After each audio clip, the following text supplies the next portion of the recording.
Good evening, everybody, and thank you for coming tonight. Thanks. So my name is Patrick White. I am the founder, co-owner, and operator of Conspiracy Culture Bookstore. We are one of the hosts for the evening, and we've been in business since 2006. What we do is put an emphasis and a focus on material that is typically obscured or missing from the mainstream. And the majority of our products can definitely not be found in the Heather Reisman Bilderberg controlled chapters in Indigo bookstores. And it's great to have everybody out tonight because the sense of community is definitely important, and anytime we have an opportunity to get together like this and show solidarity and have an opportunity to express and share these ideas and exchange information, it's really good. And I commend you for coming out. You're such a distinguished audience.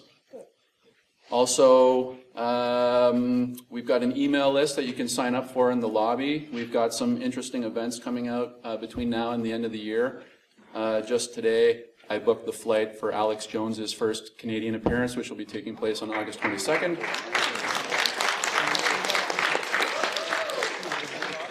So he'll be coming. Well, yeah, that was a Bilderberg meeting. It wasn't like he was doing a Q&A and a talk. He was being thrown in jail, but so it was a bit different. So yeah, and then we've got some interesting things. I'm a bit nervous, so I'm kind of rambling. That's pretty much it. Check us out, conspiracyculture.com. I'd also like to introduce our co-host for the evening, Suzanne Marr from Bye Bye Blue Sky, who's been a real help putting this all together.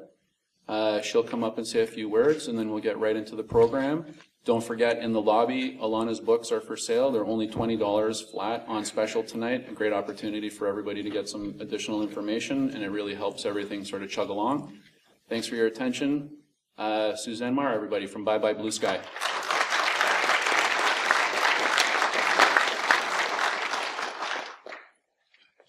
Hello, everyone. Thank you for coming this evening. I am a geoengineering activist, and I hope you all enjoy this special presentation. Thank you and welcome.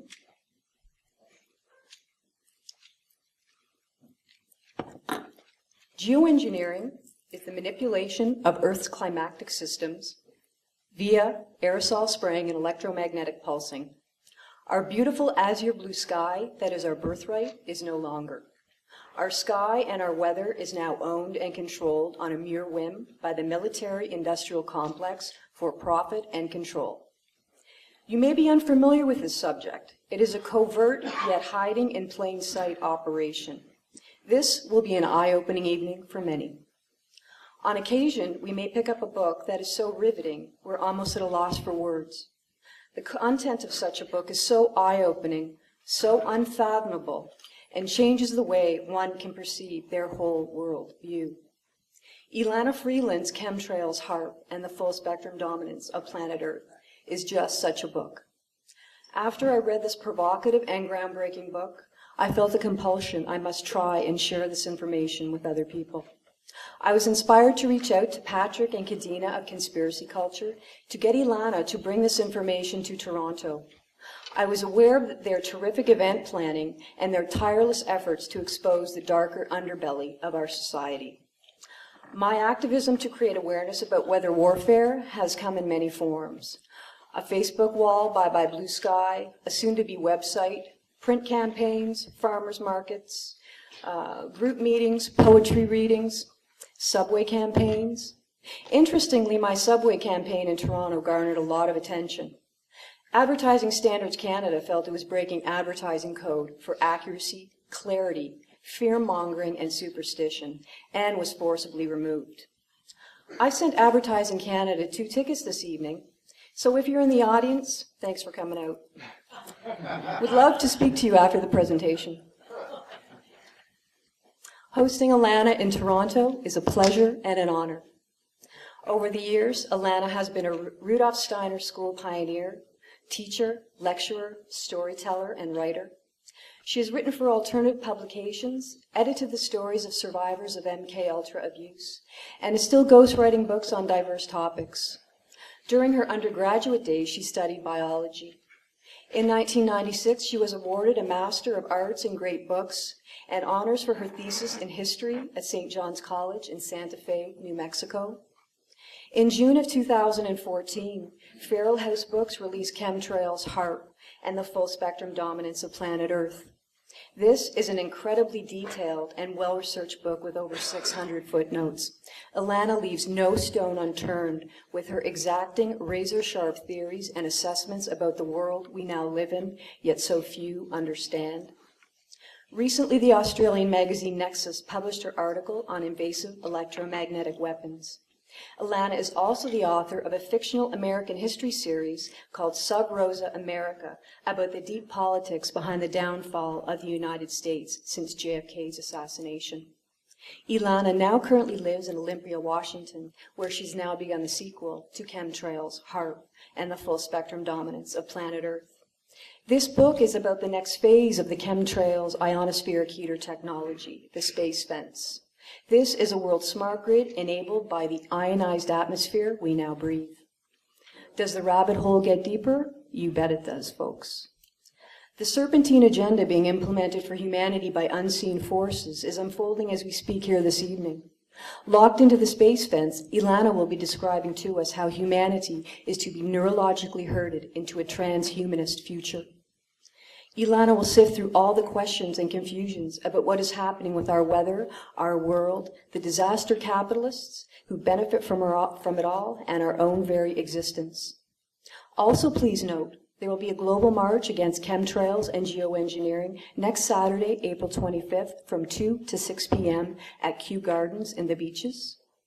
We encourage as many people as possible to come out for this peaceful assembly and let the lawmakers know that we are not okay with this. There will be informational flyers you can pick up after Elana's presentation regarding this event. There will be a Q&A after her presentation, as well as a book signing. And I encourage you to support Elana and her work and to pick up a book that could literally change your life. It did for me. A book that infused me with such passion to inform people of the naked, unvarnished reality of our world and a world we now live in. So, without further ado, please put your hands together for a brave luminary of truth, Elana Freeland.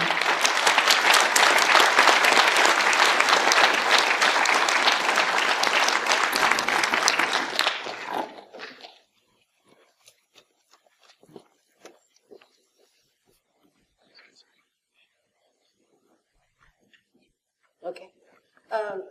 How is it for note-taking? Should I turn it up a little bit? You think?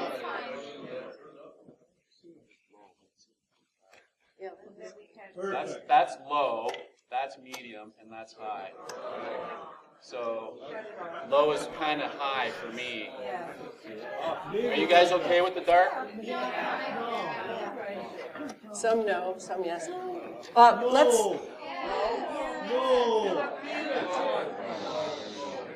Let's start out, and then we can always change it. Right. I want to thank everyone who's here. You are the courageous cutting edge, going against the consensus reality being sold in the corporate media. It is not an easy task, I understand.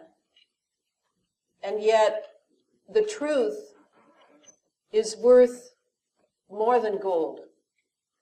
And I want to share with you how far I have come in finding that truth tonight.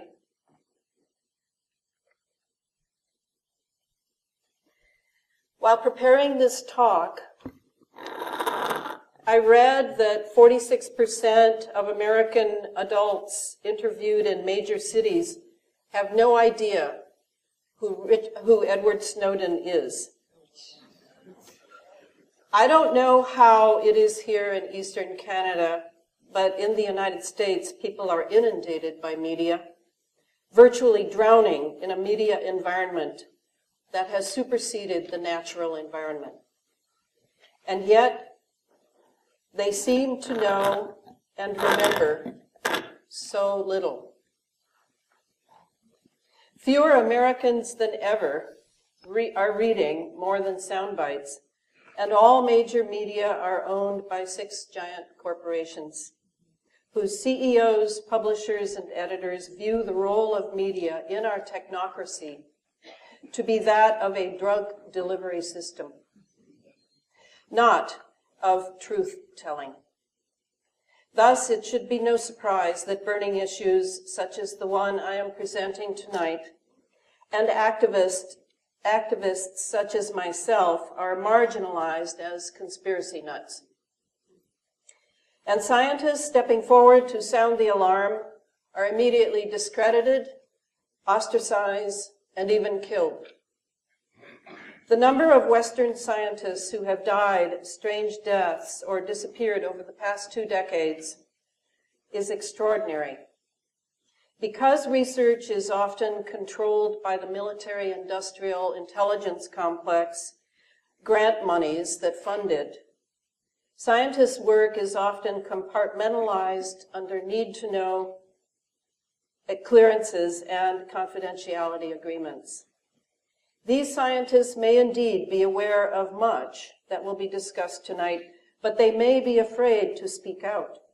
I cannot judge them, but I do know that the current system of scientism, controlled by government and corporate grant monies, and good old boy peer review, must be thrown off if we are all to survive our technologies.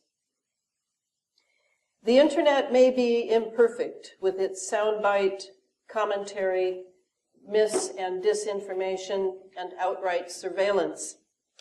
But it was invaluable to me while writing Chemtrails, HAARP, and the Full Spectrum Dominance of Planet Earth, given that I was putting together a story about the national security state that controls our mainstream media, including publishers. I did not have the luxury of libraries filled with reputable books. I had to hunt and peck my way through thousands of articles and accounts, including dozens of scientific and military papers and patents. What was missing was the context by which to interpret how they all fit together. Like the Egyptian myth of Isis and Osiris, Osiris' body parts lay scattered here and there for the rare individual trained in how to piece it all together to see what it exposed. Destiny had a role to play too.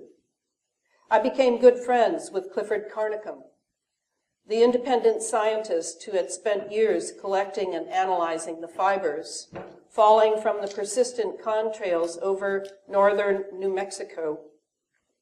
Clifford had once been a research scientist for the Department of Defense, the Bureau of Land Management, and the U.S. Forest Service, until realizing that science was being increasingly controlled for political and military agendas instead of serving humanity. As I listened to him lay out his discovery of the cross-domain bacteria, otherwise known as Morgellons, in the fibers dropping from the sky after particularly heavy spraying operations, my undergraduate biology background was resurrected. As he examined my saliva and blood, I peered through his microscope at genetically engineered critters, sucking the iron out of my red blood cells and distorting their round shape. The aerosols were not just distributing chemicals. They were delivering biological and genetically engineered organisms whose nanoscale size guaranteed that all living organisms were breathing and ingesting them.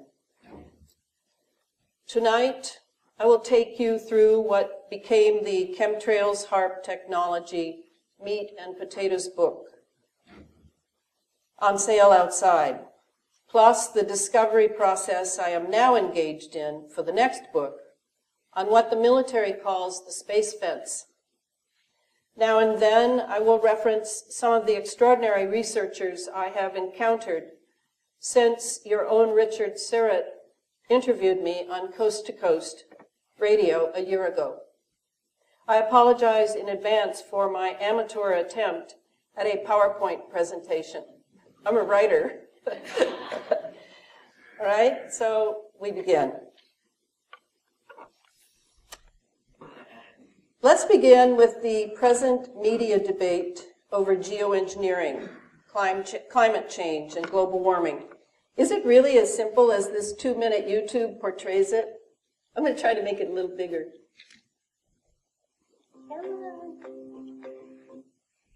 No?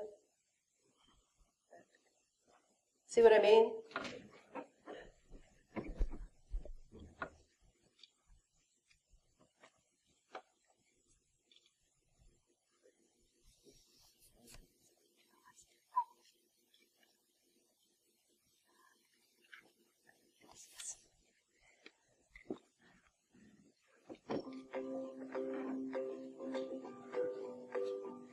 Hello there, and welcome to What the F Is That? I'm your host, Geo, and today we're going to try to help you better understand what the f is climate engineering. Climate engineering, otherwise known as geoengineering, is defined as the deliberate and large-scale intervention in the Earth's climatic system with the aim of reducing global warming. Climate engineering has two categories of technologies: carbon dioxide removal and solar radiation management. Now that we have a little better understanding of what climate engineering is, let's go into the different technologies being used and some real-world examples of their side effects. Carbon dioxide removal methods refer to a number of technologies which reduce the levels of carbon dioxide in the atmosphere. Among such technologies are bioenergy with carbon capture and storage, biochar, direct air capture, ocean fertilization, and enhanced weathering. Bioenergy with carbon capture and storage is basically to bury it underground and hope for the best. It is pretty much the same thing we do with all the garbage and radioactive waste we produce. Ocean fertilization is basically to take a bunch of iron, urea, or phosphorus and dump it into the ocean. Another possible objective of ocean fertilization is to produce more sulfate aerosol in the atmosphere, and so increase the amount of sunlight being reflected by clouds, cooling the Earth. At least, that's the theory. The second technology is solar radiation management. Solar radiation management seeks to reflect the sunlight and thus reduce global warming. Proposed examples include the creation of stratospheric sulfate aerosols, basically particulate matter that floats in the upper atmosphere, blocking the sun's rays. In the next episode, we'll discuss some of the side effects of these ongoing projects. If you like this information, be sure to let us know by subscribing and hitting like. Thanks! The truth is that geoengineering is about geopolitics and looks more like this: the new global warfare, as portrayed by the Institute of Electrical and Electronics Engineers. Warfare is no longer something taking place far away with big armies on the move. Now, thanks to the electromagnetic era that has crept up on us, the battle space is everywhere, and the line between combatant and non-combatant, that's us, has been erased. So you see here, there's the airplanes, and then we have the ships, and here you have a very innocuously named headquarters that is in touch with communications satellite, and here in touch with a Predator unmanned aerial vehicle. And then over here, we have another UAV, yet another UAV. And down here, this is the part I want you to pay attention to. We have these ionospheric heaters. That's basically what they look like: phased array installations. And so now this is our world. And this is what I'm going to show in a variety of ways tonight, so you understand it, is my hope.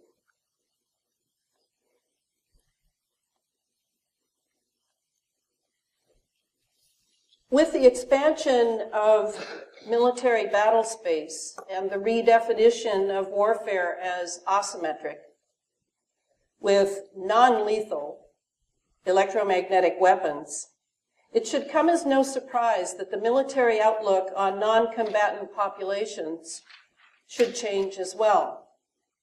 In this oft-quoted public law, we find the gaping loophole through which broad experimentation with chemical and biological agents on civilian populations has been driven. The place to pay attention to here, this is it. Any purpose that is directly related to protection against toxic chemicals or biological weapons and agents, these are the exceptions. Any peaceful purpose that is related to a medical, therapeutic, pharmaceutical, agricultural, industrial, or research activity. These are the exceptions to what is prohibited.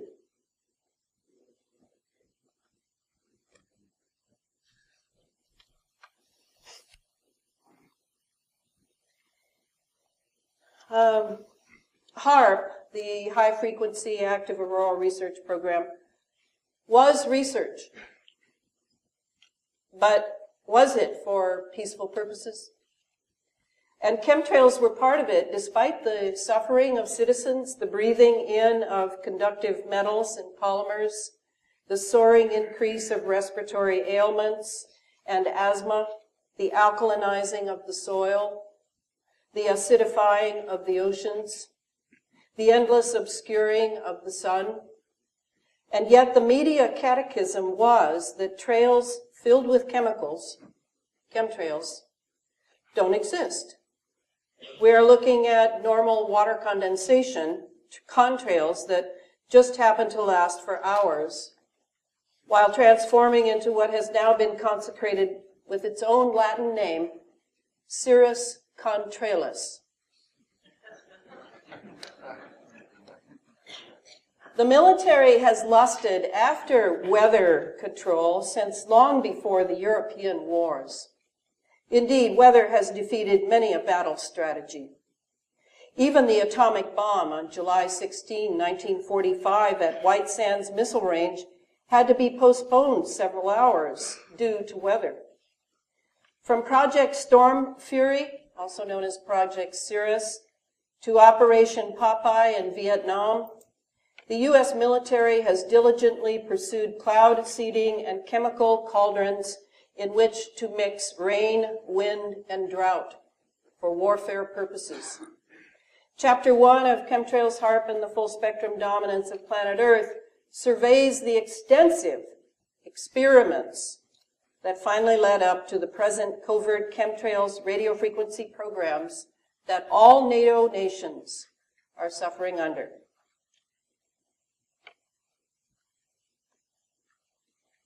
Before introducing HAARP, the infamous phased array installation in Gakona, Alaska, that inspired the first book in 1995, Angels Don't Play This HAARP, by Nick Begich and Gene Manning, let's take a look at the very first HAARP, the High Altitude Research Project at McGill University in Montreal, funded by the U.S. Army and the Canadian government.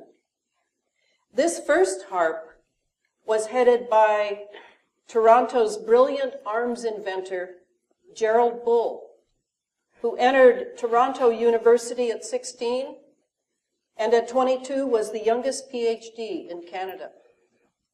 When chosen to head up the High Altitude Research Project, Bull was already engaged in developing rockets for the early Star Wars system, dubbed in 1983 as the Strategic Defense Initiative, under what I call the Reagan Troika.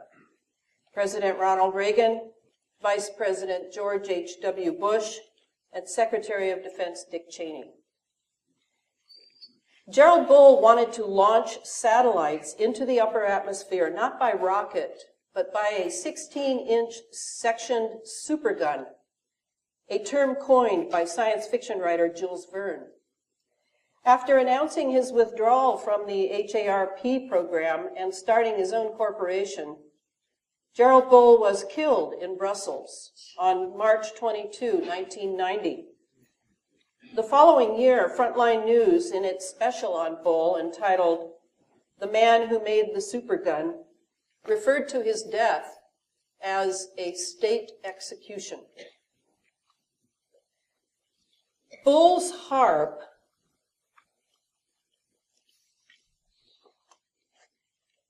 supergun led eventually to this railgun, now aboard the joint high-speed vessel USS Millinocket at Naval Base San Diego. This weapon slings small metal projectiles at more than 3,000 miles per hour by means of sequential electromagnets. The railgun is purportedly destined for a base on the moon, where atmosphere and gravity will help it achieve velocities near the speed of electrons with near zero loss of recoil.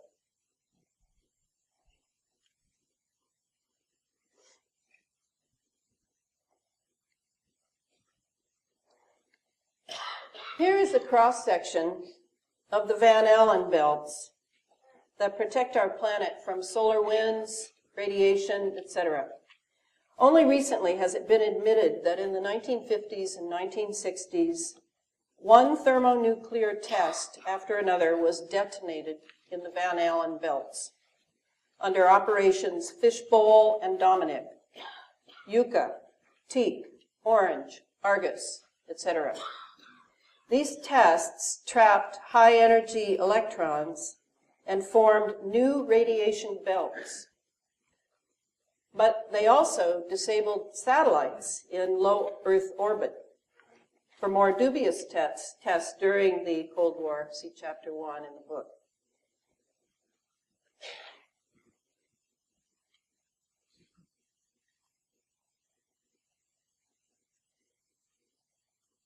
The Reagan Troika went public with the Star Wars program in 1983. By the way, the nickname Star Wars came from the film series that was released between 1977 and 1983 as predictive programming for the era to follow. In 1989, the very first year of former director of the CIA George H.W. Bush's presidency, the Berlin Wall fell, announcing the end of the Cold War. The following year, the term chemtrails shows up on the cover of the U.S. Air Force Academy chemistry lab book. Who could have guessed that soon chemicals would be flooding the skies with artificial cirrus clouds, and the term chemtrails would be wielded to marginalize and trivialize those awake enough to realize that they were not looking at jet condensation trails.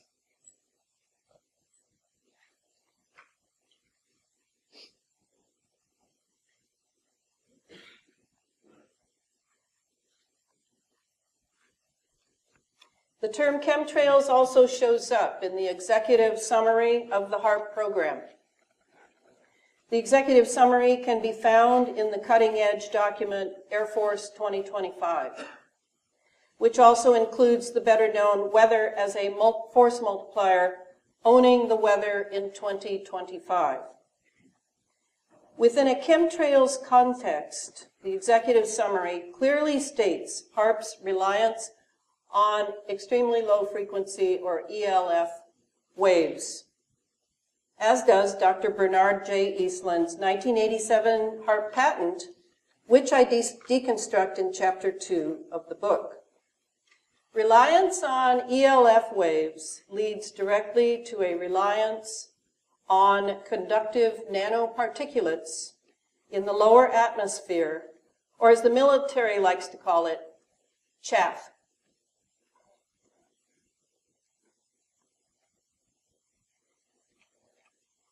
To repeat, the High-Frequency Active Auroral Research Project is like the first HARP project, a continuation of the Star Wars SDI system.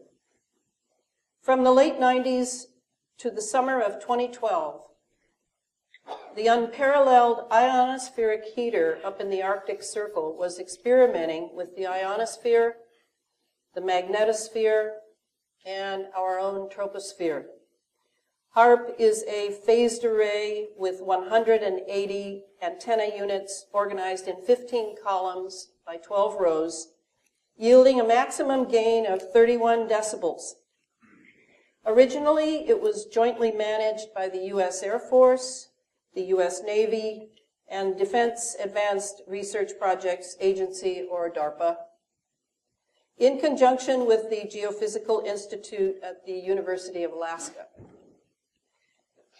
Its patents have changed hands several times, but were originally owned by the infamous Raytheon Corporation, the fourth largest U.S. military contractor after Boeing, Lockheed Martin, and Northrop Grumman.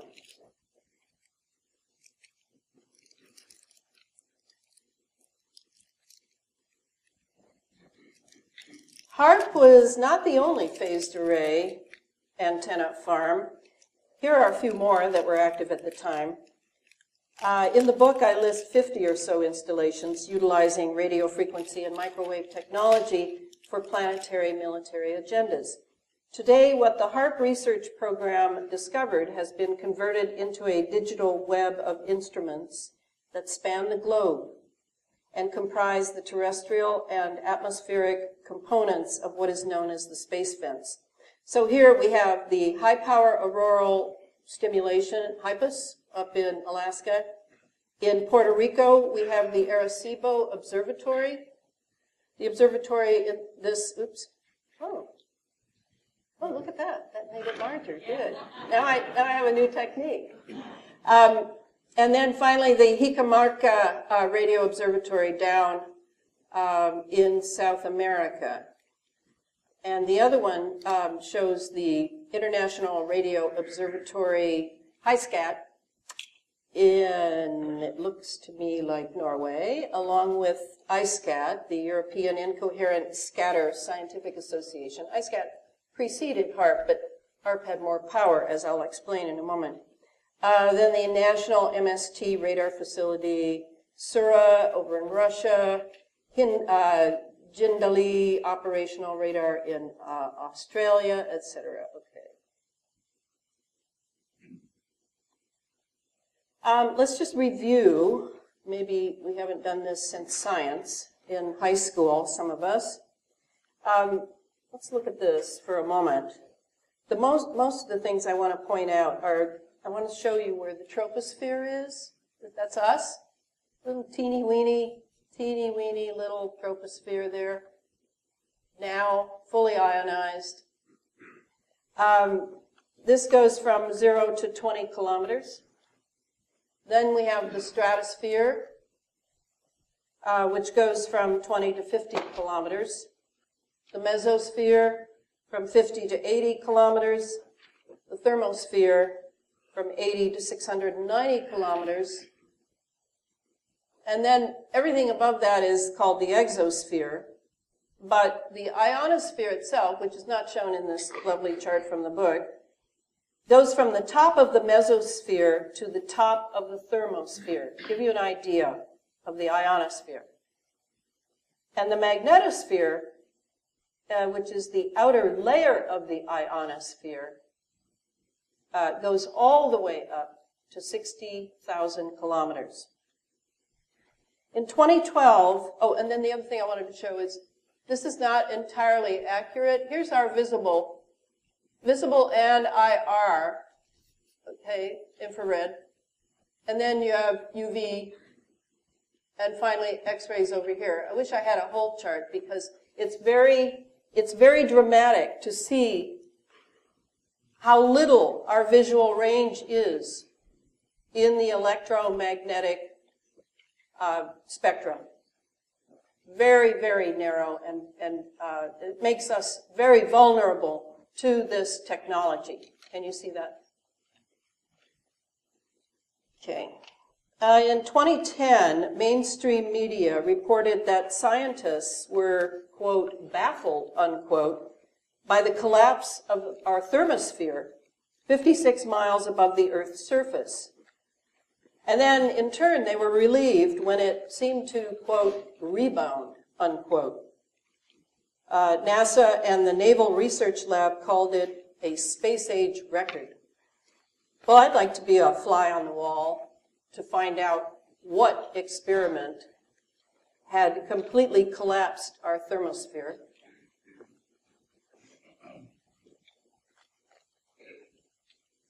Here I have,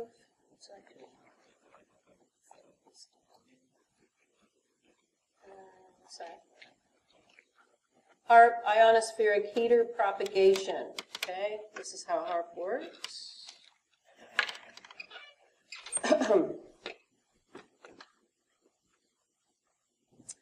HAARP was unique in that its transmitter power appeared to be only 3.6 megawatts, that's millions, and yet it actually had an effective radiated power, an ERP, that could be multiplied to billions of watts. That's gigawatts. Wikipedia, which I don't trust, but anyway, here we go. Wikipedia said, quote, a total of 3.6 megawatts of transmitter power will feed it, but the power is focused in the upward direction by the geometry of the large phased array antennas, which allow the antennas to work together in controlling the direction. And that was another plus of not only could it produce billions of watts, but HAARP also had the ability to steer those billions of watts. HAARP's final 3.6 megawatt transmitter power completed status in the summer of 2007, yielding an effective radiated power of 5.1 gigawatts, or 97.1 decibel watts at maximum output. Okay, that's the end of Wikipedia. Now this is me. Instead of transmitting these waves from ground-based transmitters, HAARP created these waves through the use of pulsed transmissions of high-frequency energy beams.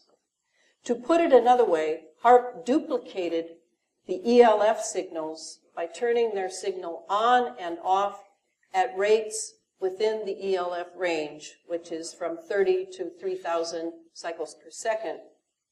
The result was that ELF radiation could be directed to a specific area on the surface of the planet at will. This makes it a weapon. Dr. Robert O. Becker, in his 1980 book, Cross Currents, The Perils of Electropollution, The Promise of Electromedicine, says the following: cyclotron resonance enables very low-strength electromagnetic fields acting in concert with the Earth's geomagnetic field. Let me give you a picture of that.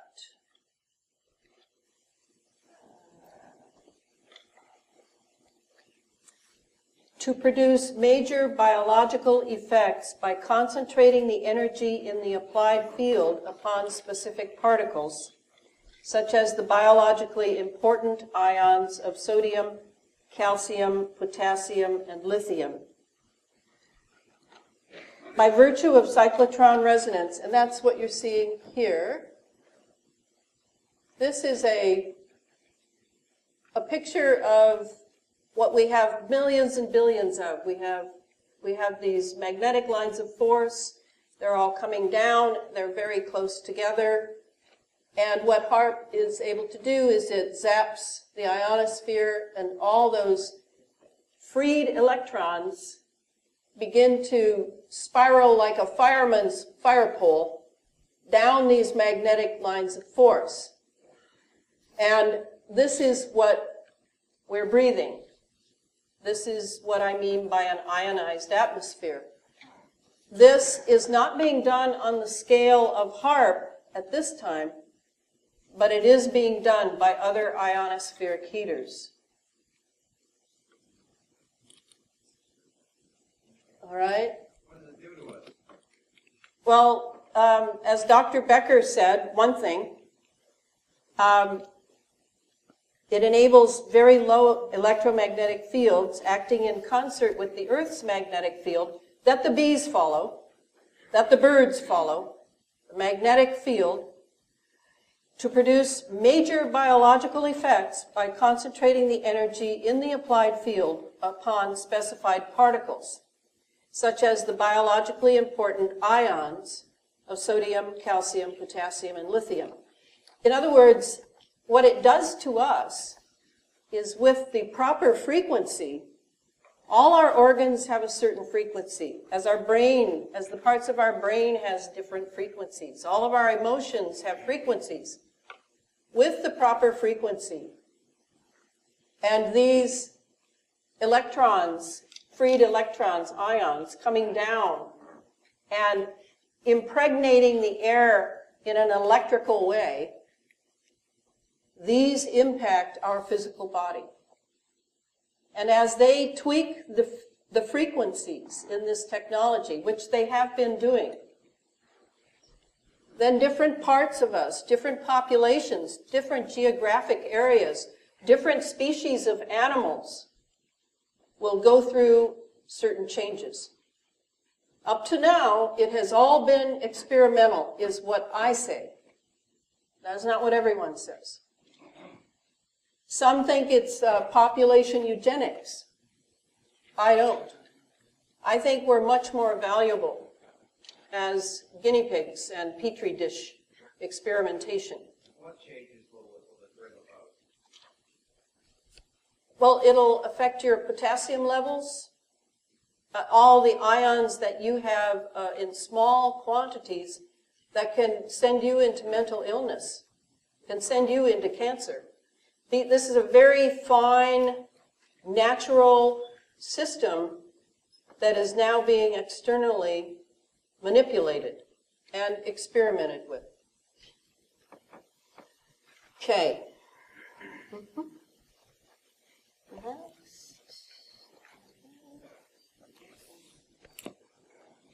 This one I did. Thanks for letting me just go slow here, so I have to concentrate. So this is regarding global warming, particularly of the Arctic Circle, high-frequency heating of the ionosphere. And all I need to do here is read to you what this says. I'm going to see it all. This is one of the many papers that you can find in open source on the internet. Again, the challenge is, what is the context? And now I'm giving you the context. This is about what was found from HAARP. So let's see what it says in this first paragraph. Extremely low frequency, very low frequency radio waves are difficult to generate with conventional antennas. Ionospheric high-frequency heating facilities generate ELF-VLF waves via modulated heating of the lower atmosphere. That's us. High-frequency heating of the ionosphere changes the lower ionospheric conductivity, which, in the presence of natural currents, such as the auroral electrojet, creates an antenna in the sky when heating is modulated at ELF-VLF frequencies. We present a summary of nearly 100 days of ELF-VLF wave generation experiments at the 3.6 megawatts high-frequency active auroral research program facility near Gakona at a variety of ELF-VLF frequencies, seasons, and times of day.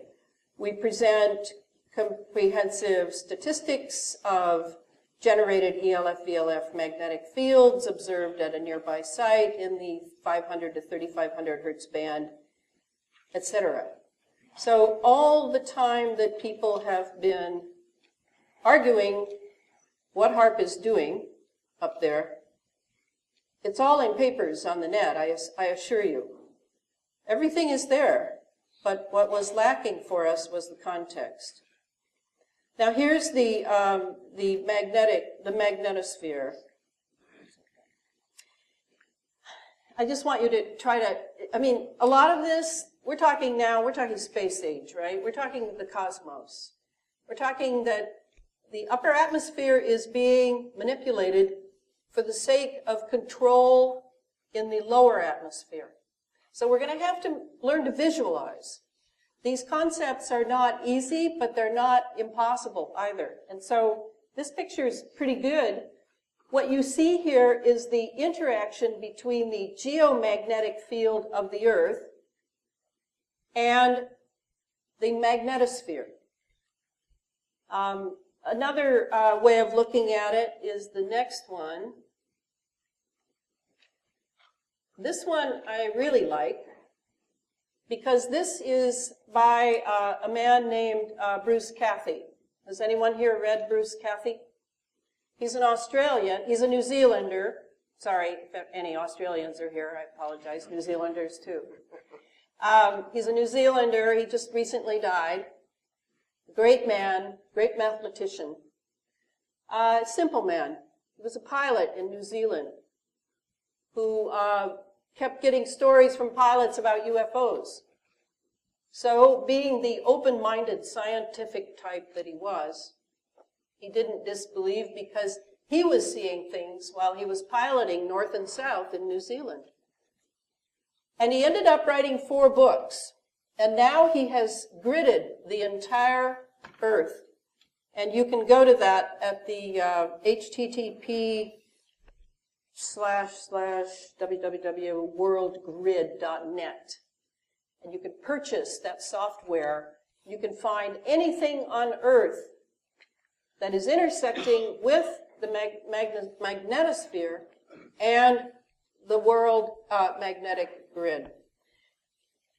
So now let's make a connection to something we all know about, I assume. The mass animal die-offs that are happening. What is going on? Well, in chemtrails, in the book, I write, Earth's atmosphere, upper and lower, is to be transmuted into a fully ionized plasma by means of heat, in particular electron-cyclotron resonance that I read from Dr. Becker. What effect will such experimentation with frequencies and pulses for the sake of deriving weapon power from the ionosphere have on the Schumann resonance of all of life? Is it any wonder that the birds and the bees of the air and the fish and mammals of the sea are dying in droves? This is a tremendous cost.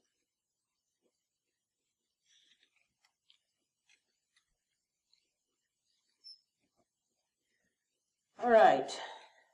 The creation of plasma clouds, is going on right now in our fully ionized atmosphere. Remember, not just Mother Nature can create clouds. Compare these 3 artificially created clouds. The first one is produced by a fog machine by the Dutch artist Bernard Smilde. Probably slaughtered that in Dutch. Then the second one, which I'll play now, I don't think it has to be bigger, is produced by NASA's TMC-65 weather modification cloud machine in Mississippi.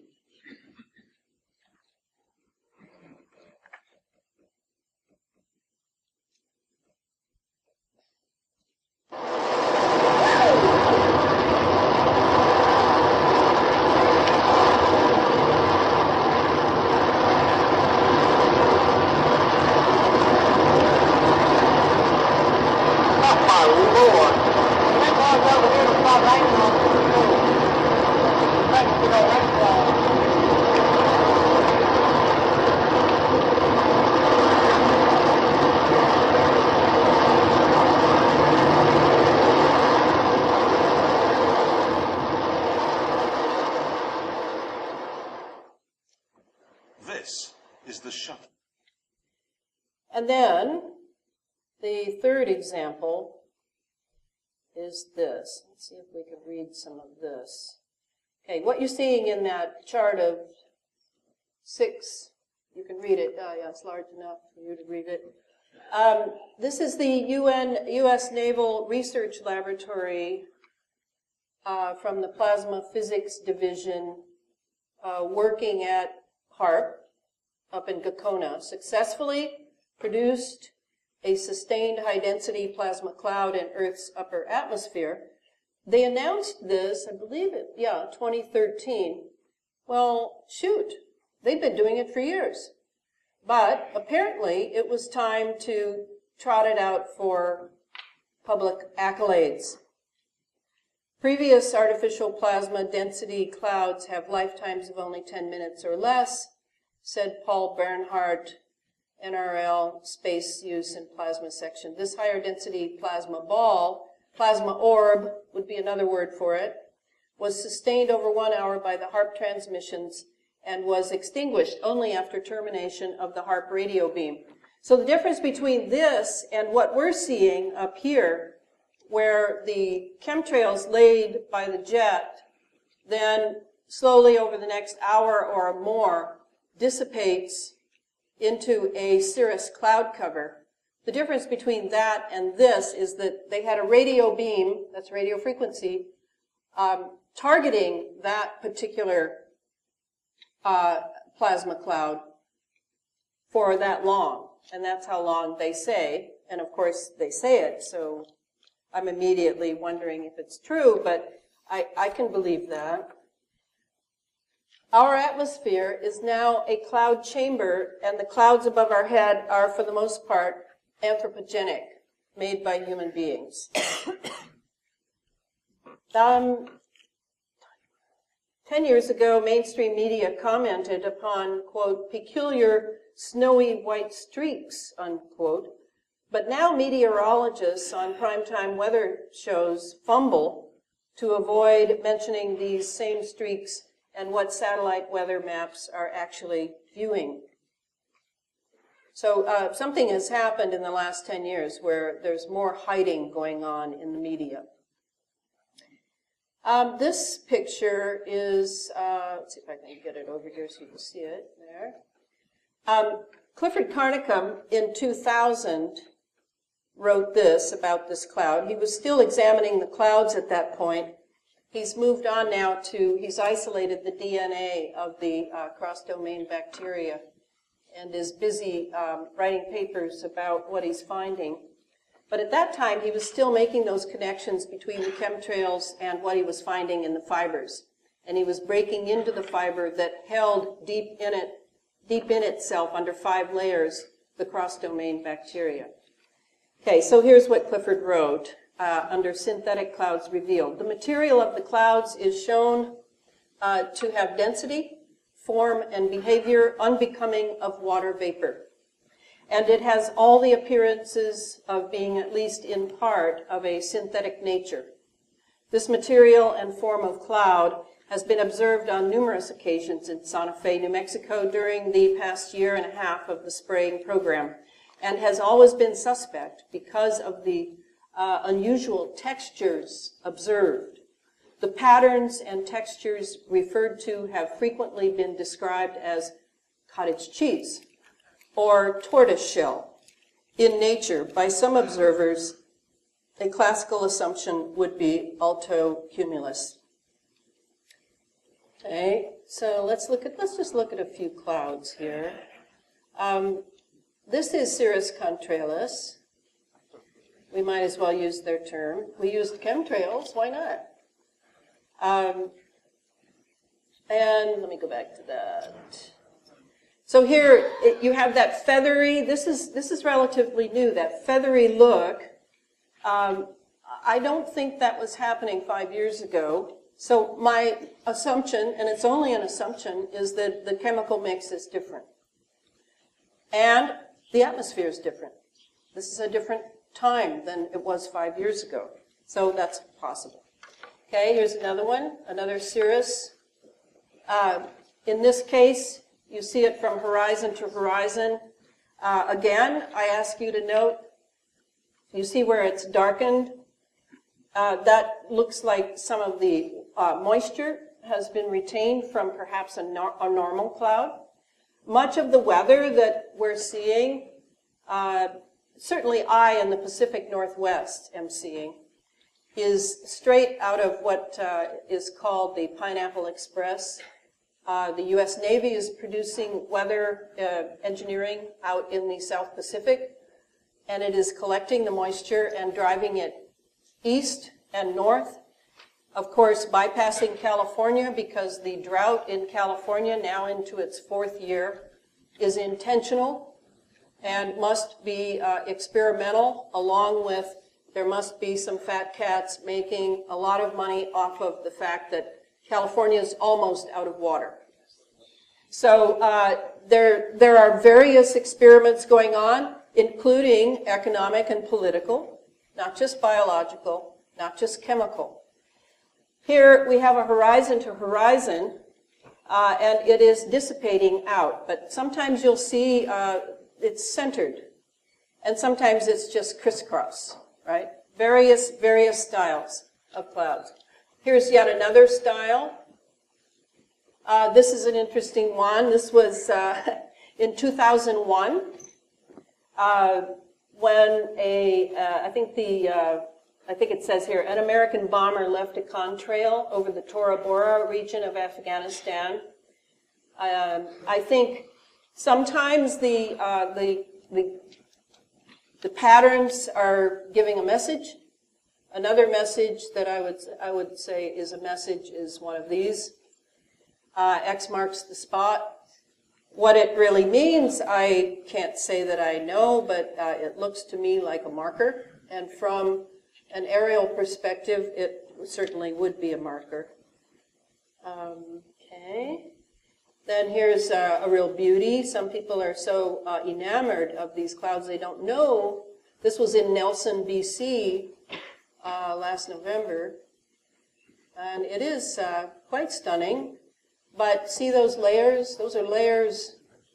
And is there any natural cloud in there? Perhaps. There is some, perhaps.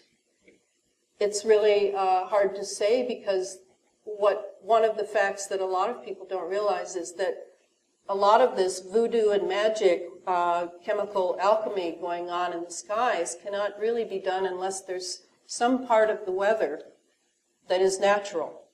There's got to be a weather system coming in. There's got to be something going on with the jet stream. And then the magic can go on. So it isn't as though they're creating the weather out of nothing. Here, what I said was, let's see.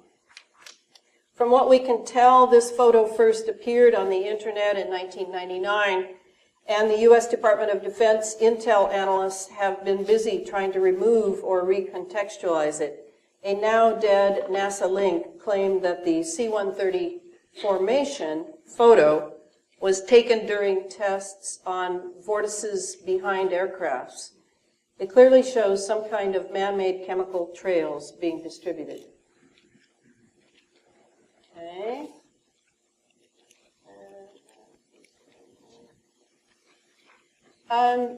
Is this a patch that a spray and pray team chemtrail pilot can earn? I don't know, but I pulled it from a book of patches that the military likes.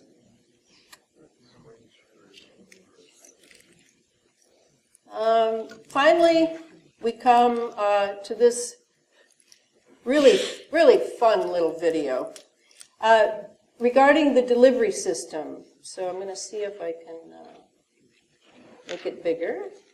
I'm getting better at this. Okay, and let me see if I can read this before. The daily delivery system is costly and requires thorough planning and organization. Chemicals must be processed at plants of chemical giants like Dow, DuPont, and Monsanto, then hauled to small and large airports by tankers to either be added to the JP-8 fuel or loaded into specially fitted canisters on military and commercial jets. The pilots or drone operators must be sworn to confidentiality. media outlets censored, air traffic control told to not expect any type of identification from those jets, etc. It's a lot. There's a lot of things that have to be silenced and put in motion. You might rightfully be asking, how could such a large operation be kept secret for so long? I hope that you read in the book for the answers to that. This drone, disguised as a Delta airliner, exposes the extent of the subterfuge that these people might go to. So let's see it. Okay, let's see if we can get this thing to work the first time. This is pretty much the smoking gun here, folks.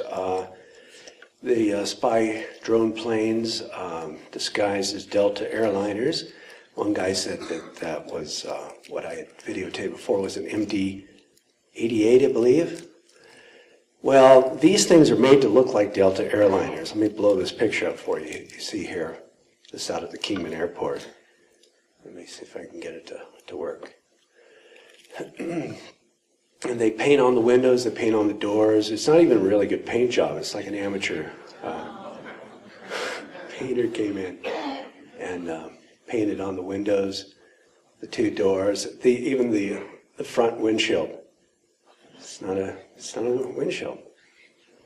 The numbers are there. You remember when I said on the original video that there's something not quite right with the turbo fans? Well, look at that. Okay, what else? Okay, the back. Look at that. Look how they hardly kept a straight line when they did the back wing for the Delta plane. And just say, I'm going to show you another video clip here in just a second. It shows there's a whole fleet of these, and I saw a whole series of them flying. So they must have came right out of the airport, and then took a turn to the west. They were going towards California. Okay, just a little bit more. I'll do some close-ups here. Gosh, it's not even they just didn't do a very good paint job, but from a distance, you know, it's quite convincing. From a distance, convincing. The Delta logo. Right? So it's straight. Okay, here's another picture of another of one of these. Pull it up, see that the number's different. Paint job just as bad. It's a little different. Okay, you get the point, huh? How about that? All right, finally now, 34. Here, after more than a decade of operation, the HARP-Gakona research project ended.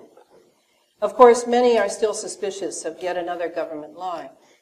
Billy Hayes, one of my advisors for the next book, is known as the HARP man. He worked on the construction of HARP-Gakona and 250 other such radar installations around the world for a nameless three-letter agency and its multitude of corporate contractors. He has described this May 14, 2014 meeting of the Senate Appropriations Subcommittee as a snow job. Here, Deputy Assistant Secretary of the Air Force for Science, Technology, and Engineering, David Walker, admits that, quote, HARP was really designed to inject energy into the ionosphere in order to control it. In exploring a potential relationship with the University of Alaska to perhaps take over the HARP. Thank you, Senator. The Air Force has gotten great value out of HARP in the past. We took over from the Navy and managed it and actually did a number of experiment campaigns up there and have finished our work that we are interested in doing up there. We've moving on to other ways of managing the ionosphere, which the HARP was really designed to do, was to inject energy into the ionosphere, be able to actually control it. Bingo. Okay, everybody got that? Then Billy says of this, after he said it was a snow job, Senator Lisa Murkowski says the right things. Admiral Klunder says the right things. Certainly, HARP-Gakona had been shut down, as had the original space fence, but only temporarily so.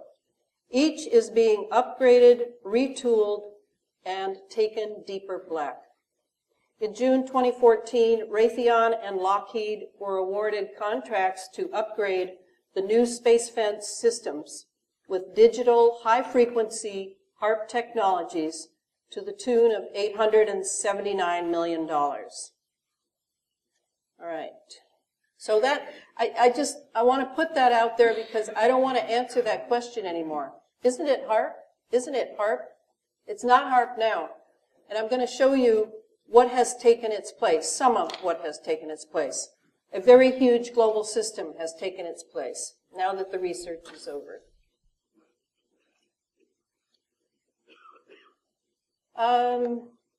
A veritable avalanche of technologies and profitable business ventures is now booming from what was learned during the decade plus of HARP experimentation. And now it is all about to be given the imprimatur by the UN Climate Conference in Paris this coming December. And here I have the banner at the site. This is a huge moment.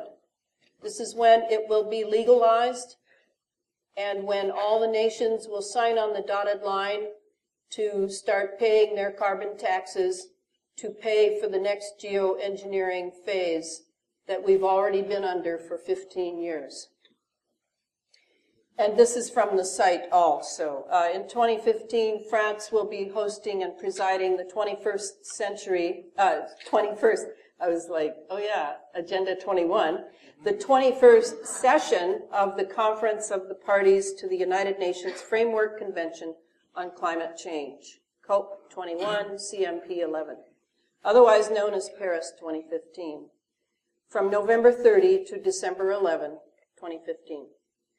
COP21 will be a crucial conference as it needs to achieve a new international agreement on climate applicable to all countries with the aim of keeping global warming below 2 degrees centigrade.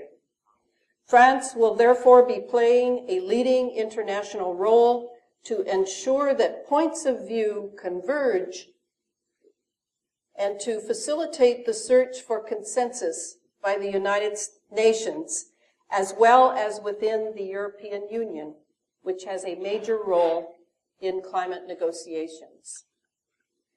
Sylvain Henry succinctly clarifies the issues at hand at his website, Mass Action Demand. Cirrus clouds are the thermostats of the climate, and countries of the world are fighting to control that thermostat. Who regulates the thermostat will be decided in Paris in 2015. Even the Pope will be there. Despite the fact that global warming has been ramped into high gear by chemtrails ionospheric heater technology for over 15 years now, the people and nations of the world are to be blamed and taxed for the carbon cover story. Perhaps those very carbon tax profits will not only line the pockets of the wealthy, but also pay for the continued ionizing of our atmosphere for global geopolitical agendas.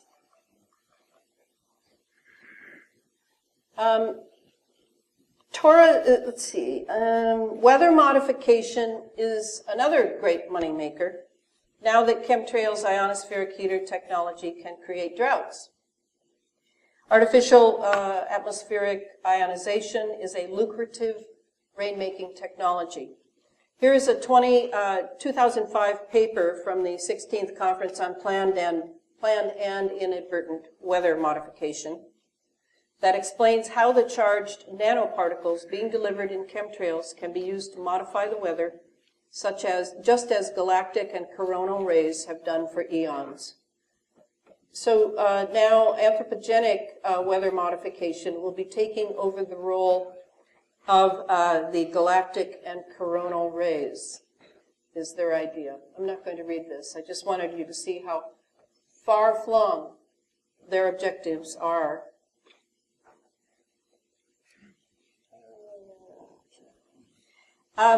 Torus Molecular Cloud, TMC 65, Acquiesce, Weather Modification Specialists. Business is booming. Many, many weather modification corporations. Here is some Atlant ionizing rain enhancement technology in Oman, designed to, quote, enhance the coalescence process, unquote, of condensation by generating negative ions, quote, charged particles, that create rain clouds by means of high voltage electricity. All that is needed in our now battery-ready atmosphere is an incoming weather system, quote, convective storm, for rainfall enhancement and multiple weather stations pulsing radio frequency, like the NEXRADs that we have in this country. Sydney multimillionaire Matt Hanbury, nephew of Rupert Murdoch, owns Atlant. David Miles, CEO of Acquiesce, likes to sound sanctimonious when he says, by cultivating 2 oceanic sources of gentle soaking rain, we have drawn the oceanic rains across the Arabian Sea to the Horn of Africa, notably to dry areas of Sudan and Ethiopia, to help combat the famine. So admirable. He doesn't mention that the wealth flowing from drought-ridden nations into his pockets comes from a technology that exploits drought as a political and economic weapon.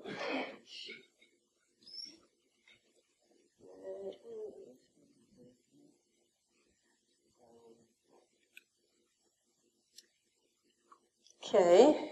One phase of the chemtrails ionospheric heater technology is revealed in this clip sent in by Lindy Tucker of a high-resolution satellite loop over a Nebraska supercell storm on May 11, 2014. Watch for the 2 stationary gravity frequency waves held in place, and when they finally come together from 2 directions. Let's see if I can put this right. There's some amazing people that have come to my Facebook site who are doing this kind of weather reporting.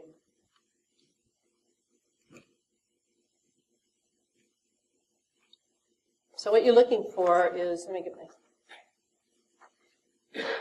you see the chemtrails. You see this is frequency here. All these striations, that's radio frequency. Okay, in comes, now they meet, overlapping, and then what did I say to look at next? Note the even serrations indicating the presence of an electromagnetic pulse traveling along a certain ELF resonant frequency. Okay, let's look at it again. And she says, watch the 2 stationary gravity waves held in place finally come together from 2 different directions.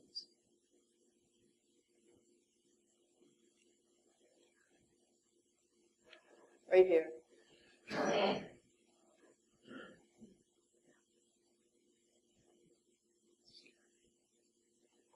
All right. Speaking of another storm, this one took place in Atlanta, Georgia on June 6, 2014.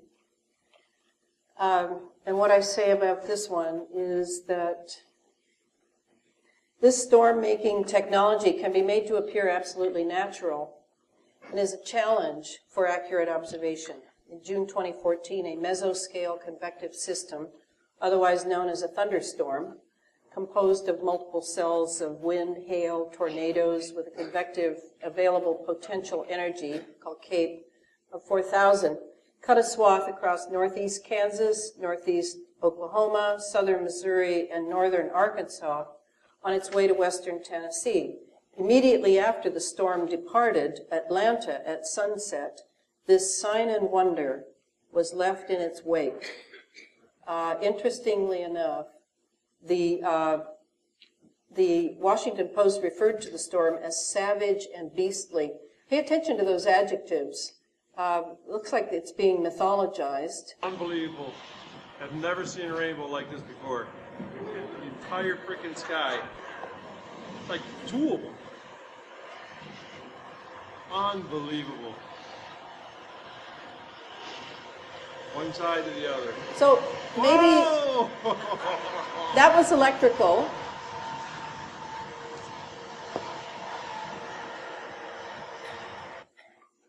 And you'll see those bursts that are from electrical storms, not necessarily made by nature. All right.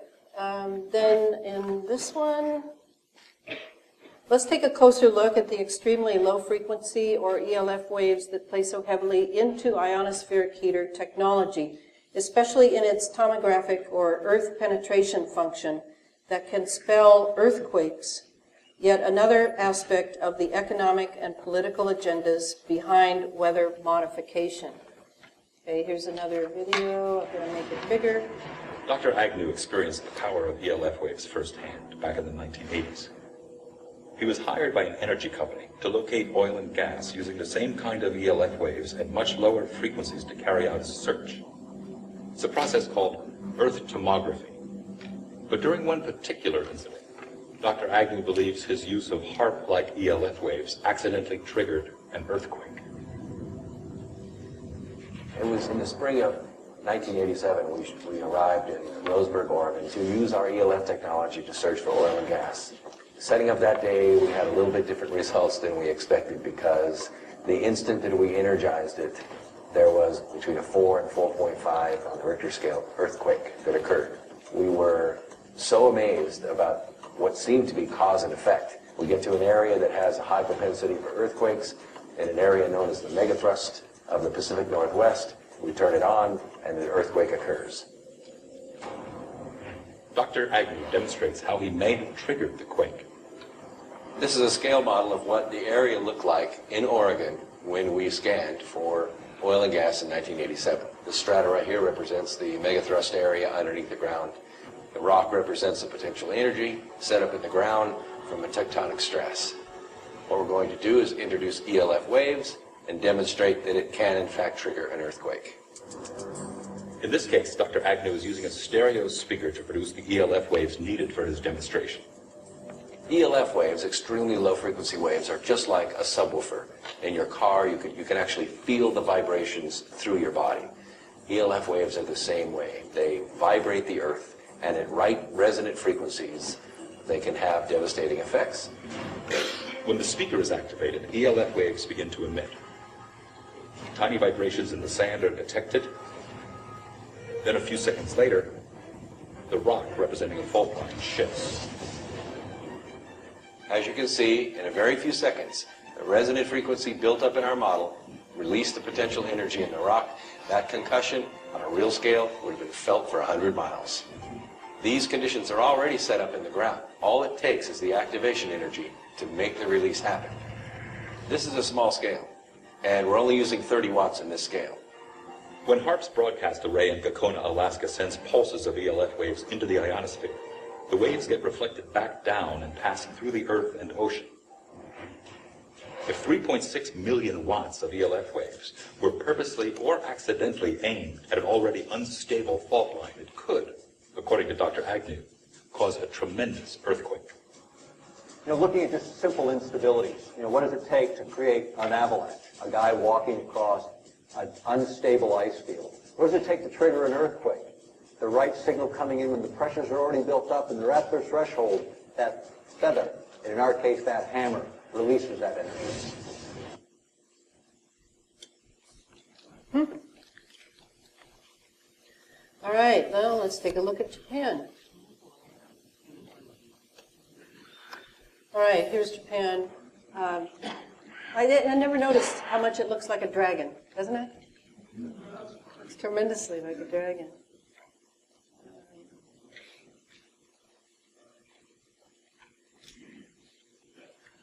Okay, move this down, find my words. Okay. We all remember the terrible earthquake that unleashed Fukushima radiation. Even now, that radioactive plume is making its way over North America. On May 18, 2011, the magazine Live Science proclaimed, quote, Japan earthquake was in the air days before scientists' claims, end of quote. In the paper, Generation of Seismic-Related DC, direct current electric fields and lithosphere, atmosphere, ionosphere coupling, that appeared 2 years after Fukushima, the role of charged particles during the Japan earthquake on March 11, 2011 is explained. So you see those waves up there, that's radio frequency. HAARP was activated a full 3 days before the earthquake in Japan. This paper reviews modeling of the influence of earthquake preparation processes on the ionosphere through the electric field and electric current occurring in the global atmosphere ionosphere electric circuit. Our consideration is based on the satellite and ground-based experimental data of electric fields, plasma and electromagnetic perturbations observed for several days before an earthquake. We have ruled out the models which are not consistent with the experimental data on the electric fields in the ionosphere and also on the ground surface. There has then been proposed a new model of the generation of electric field on the basis of injection of charged aerosols into the atmosphere. And we discussed the mechanism of lithosphere-atmosphere ionosphere coupling.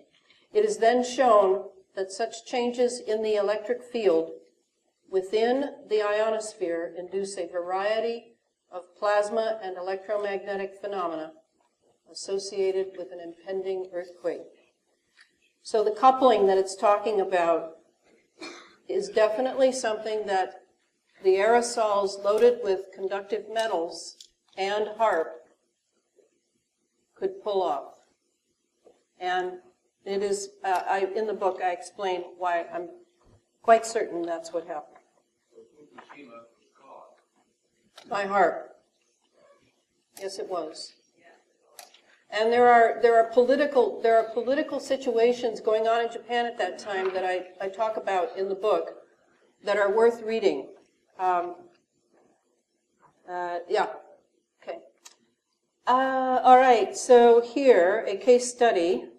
I've been suspicious of suspicious observers, but I have given that up now. I appreciate his efforts. He's very professional, and if you've seen him, you know what I mean. I'm going to play one of his. He does weather reports all the time, but it's cosmic weather. He's really great on the CMEs, solar flares, etc.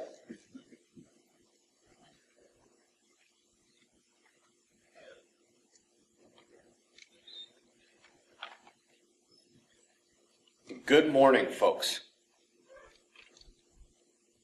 Oops, sorry. We are in the last few days before an expected uptick in activity from earthquakes to solar flares. Thus far, we've had only one M flare. The X-ray flux appears to show another ramp upwards towards a possible second one today. But even still, the sunspot number is dropping on the departing spots. Southern groups still maintain a gamma classification. Central vorticity is gone in the big leading umbra there. We also have some new spots coming in. One of the prime things we're watching as that uptick time approaches is the coronal hole down south. That bulge is of extreme force and will surge the earthquake aspect of the watch as it turns in. The solar wind over the last 3 days shows a rise in speed and plasma temperature, with density dropping off in the process. That's a coronal hole stream, and our shield is beginning to see some instability. We took a 5.8 last night to continue the Carlsberg Ridge swarm. This was the largest of the bunch so far. The quake of the day, however, was in the Philippines, actually rang much higher than 6.3 when you look at multiple readers. But the more interesting aspect is that this is yet another Earth spot quake. Weather is going bonkers even before the big storm arrives. And channel veterans know the two most active Earth spot trigger zones for seismicity are Mexico and the Philippines. There you go.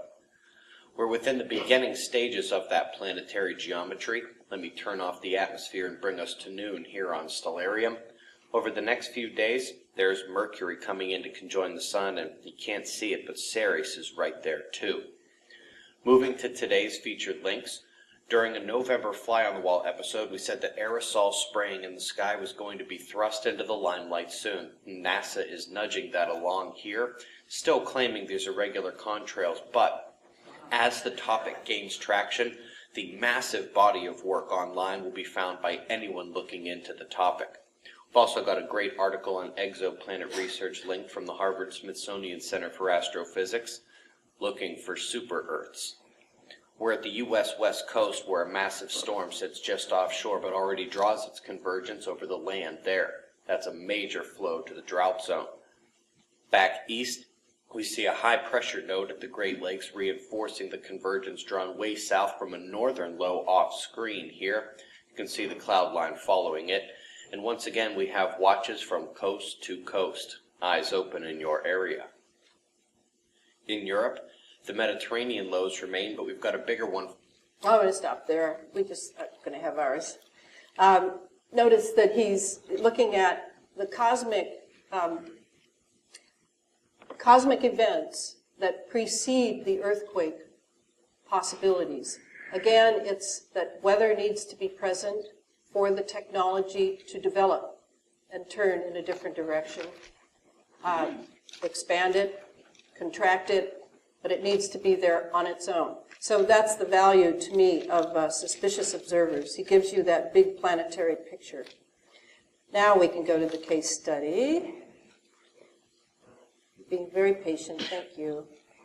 All right, now I'm just going to put together some events, and these are from Billy Hayes, the HAARP man. This is how he sees it, and given that he's crawled up hundreds of those towers and now has grand mal seizures on a regular basis because of the radiation he has endured for his entire life, I tend to believe him when he puts things together. So let's see how we do. All right, first of all, he dies.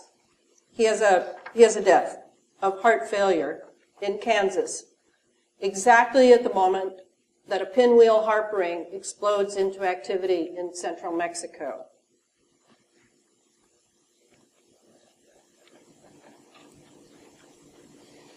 October 28, 2012, HAARP ring, southern New Mexico. Look at that. It's like a Mandela. I've never seen anything like that.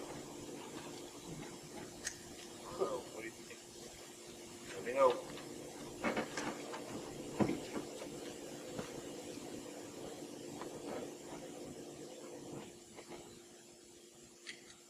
Oh, it's over now. But how do you do it? Okay, great, thank you. Yeah, put it all up, that's great. All right, step 2. As soon as that happens, moments later in Chile, a magnitude 8.2 is struck. Okay, then 3. In Western Canada, a magnitude 7.7 strikes the Queen Charlotte Islands region. And 4, the following day, October 29, Superstorm Sandy occurs. These were the days in 2012 of tremendous weather experiments going on all over the place. It was very hard to keep track of and to follow the HAARP rings, as they were called then, happening on some of the satellite footage that was coming up. But then there was a HAARP site then that you could follow everything on, and then suddenly it was shut down because it was realized that people were actually tracking these events by following the HAARP rings. So that ended in 2012. Let's see if I said anything about that. Yeah. One fellow wrote from the Queen Charlotte Islands. He said that he was on Talel on the east coast of Haida Gwaii. He kept getting the feeling of vertigo, even the swaying sensation. It had been shaking almost constantly for about the last 1/2 hour. At this point, because at times winged chariot, I would like to present my 7 operations, just so you know, those who might not buy the book. The 7 operations are the following. I've been talking a lot about the weather environmental modification, so you know what that one is.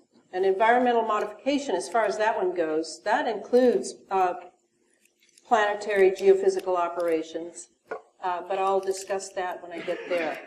Then you have the electromagnetic operations, many things, many experiments going on, all the way from refueling in space to mind control, targeting individuals.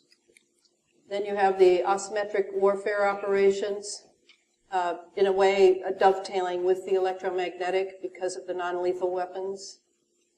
Biological operations, that would be primarily Morgellons, but not just. I already mentioned how the frequency and pulses are affecting some of our ions in our bodies. Planetary geophysical operations, it's important to know that big oil is in on this. The fracking is in on it. And if I get to it, I'll clarify that. Some places appear to be being, I'll borrow the term, terraformed, such as the earthquake, the hurricane that happened with Katrina down in New Orleans. The entire New Orleans harbor, which is an international harbor, I remind you, has been redone. The 30-some thousand poor people that lived in that area are gone, and real estate is booming. So the same thing happened with Sandy at the Port of New York and Port of New Jersey. I don't know how many thousands of people were taken from their homes during that catastrophe, and will never return to them. And the real estate deals went booming there as well. And the harbors will no doubt be done. Again, that was an international harbor. So say it again. Yes, it was. That is my opinion, and I cover it in the book. You can follow my reasoning there. Then you have intelligence surveillance operations. We know all about that. We know how these satellites can see a postage stamp. The cell towers, all of those, I cover them later if I get to it. They are all involved in this, and they are all part of what will be called the space fence. The only reason the space fence was discontinued, along with HARP, is they had to be retooled according to digital technology. They're operating at different frequencies. And the space fence also at that time, they did not have the system here, terrestrial, that they needed for an entire space fence. And that was changed greatly, I feel, by the 1996 Telecommunications Act under Clinton, which does not give communities the right to say where the cell towers should be put, or even if they should be put there. And the cell towers and, those cell phones that you love, I personally don't own one, that is all part of setting up a wireless system for the terrestrial space fence part. And then finally, we have the last one, detection and obscuration of exotic propulsion systems. Yes, that could include UFOs. I'm not sure they're from Alpha Centauri, but I am sure that we probably have our own. And certainly there can be other dimensions that in our tiny electromagnetic spectrum, visible, what we can see is there's much more going on. And it is possible that these clouds, this cirrus cloud cover, is part of a detection and obscuration program. Okay, so I got that in. Let's plow onward. How are you doing? Are you okay out there? Great. All right. Okay, now I'm going to I'm not going to cover Morgellons in this lecture, but if there are people who want to talk to me after about it, I would be happy to talk with you. I had to make decisions about how to show you how big this picture is that we are confronted by as we move very quietly into the space age. Not much fanfare like the days of Kennedy for those who are older, when it was, oh, wonderful, we're going to the moon. It's going to be fabulous. I love the space age. I want to be in the space age. This one is creeping up on us in a very quiet manner because of some of the agendas that the military-industrial intelligence complex is committed to. So here I have, just to give you an idea, we're just going to look at some technology. Even though the lead HARP site is down now for modification, there are now literally thousands of affiliated and associative sites that are part of the system being maintained and active with digital HARP technology. Links and communications under the new Space Fence bridges under contract with Raytheon, and main system contract with Lockheed for nearly a $1 billion upgrade. This will all be in the next book. The Space Fence was originally in outer space only, but now that the atmosphere is being ionized and all electronics have digital, it can include the lower troposphere, while what has been learned from HARP, the huge sky heater, also known as the solid-state phased array radar system, is multiplied into a C4, remember that's command, control, communications, and cyber warfare, into a C4 global system anchored by huge NexRad towers, strategically placed sky heaters stretch for miles. Such facilities keep European NATO nations under a sustained cloud deck for months on end under the ultimate control of the Royal Air Force and the BAE. That's for Europe. All right, 52. The upgrading of the International Space Station is part of NASA's ambitious C4 system to encompass land and sea, air and space. Fleets of satellites, airborne and ground-based sensors are the silent partners of high-tech geoengineering. Here you see some of the upgrading in the form of CATS. It's the Cloud Aerosol Transport System. A Doppler wind LiDAR, and LiDAR means light detection and imaging, and image ranging, remote sensing instrument. So that's CATS right there, that little piece. Got all kinds of stuff going on here. I didn't research those yet. Here you see them, okay. The ISS orbit passes over and along many of the primary aerosol transport paths in the atmosphere. That's chemtrails. I'll read it again. The primary aerosol transport paths. So that's another clue as to why they go in certain directions.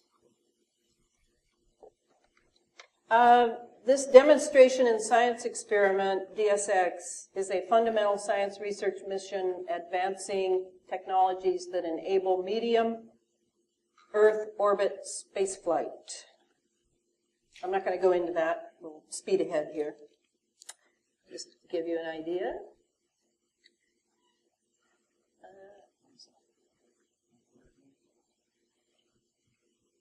Okay. All of this sophisticated sensor equipment is coming under the rubric of space weather forecasting. Papers galore are available in open source, despite media spin that geoengineering is only something the experts are thinking they might have to do. Mark my words, as soon as the UN gives geoengineering the stamp of approval, just like the Patriot Act in 2001, long-winded, well-formulated documentation will appear overnight.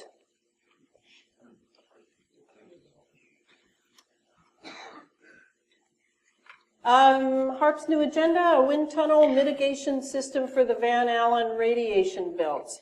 Van Allen radiation belts are a problem because they're still taking out satellites. The electrons are getting trapped there from all this activity from the ionosphere.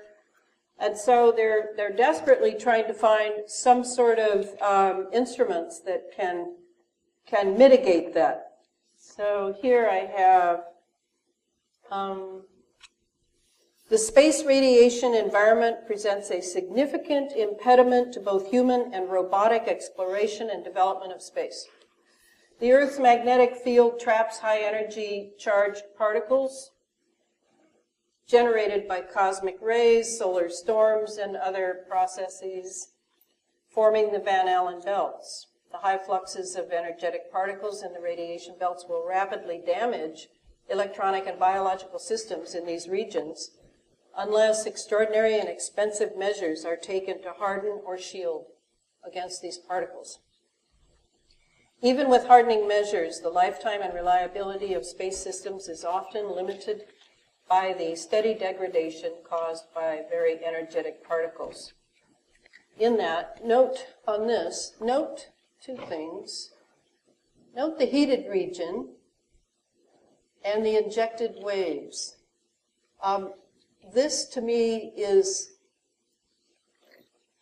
the way that, this is us, the red guys, and this is coming in from the cosmos.